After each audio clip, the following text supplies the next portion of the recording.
laps, they still feel really, really fast. Even 2:14, 2:13, like the first lap that you heard flat out, it just feels that you're on the limit.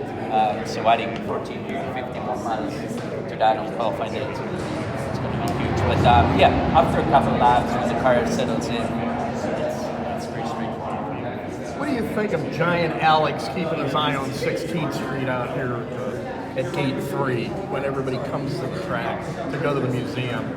You're the first person they see on that giant banner. It's great. I mean, I had to see somebody else every single year, and it's you always think about seeing yourself there. So yeah, yesterday and today I took a picture when I was driving by and sent it to my parents. Alex, how much were you able to take from today and tomorrow, knowing kind of in a few weeks here the weather conditions will be probably a lot different? You still can take a lot. I mean, it's tough to judge. Last year suddenly it was crazy cold on race day, so you need to be prepared for whatever conditions you might have. But there's still some big areas where you learn if it's 70 degrees or 30. So yeah, I don't know exactly, but I think for race run it's not as beneficial, let's say, just because the conditions suddenly make you able to overtake when you're fifth or when you're sixth, and then on race day normally that doesn't tend to be that easy. But yeah, we still get so many ideas from like mechanical and air balance. Everything. Like you need to have a fast car, but only having a fast car doesn't mean anything. You need to have great pits, but only having that doesn't mean anything. You need to be good, like defending and being up front and being 7th or 15th. Like, it's such a long race with so many pit stops and things that continue to change that you need to be able to react wherever you are.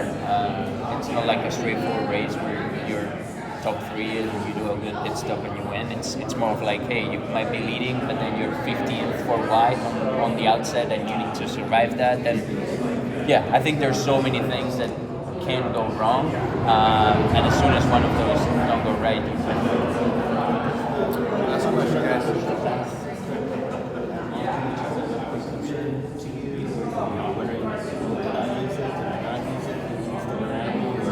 No, I mean it's.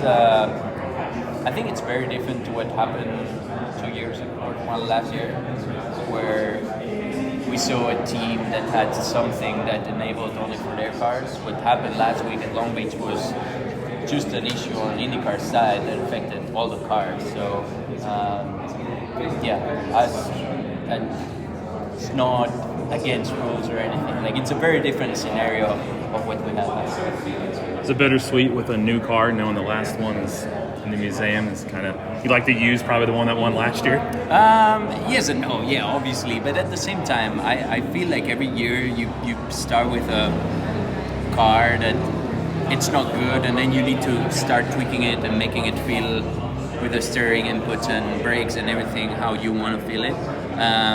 That although it's sad, it's really cool. So yeah, I don't care too much. Although I do, I don't. Yeah, it's good. Hopefully we have that issue again. Thanks, Alex. Yeah, thank you guys.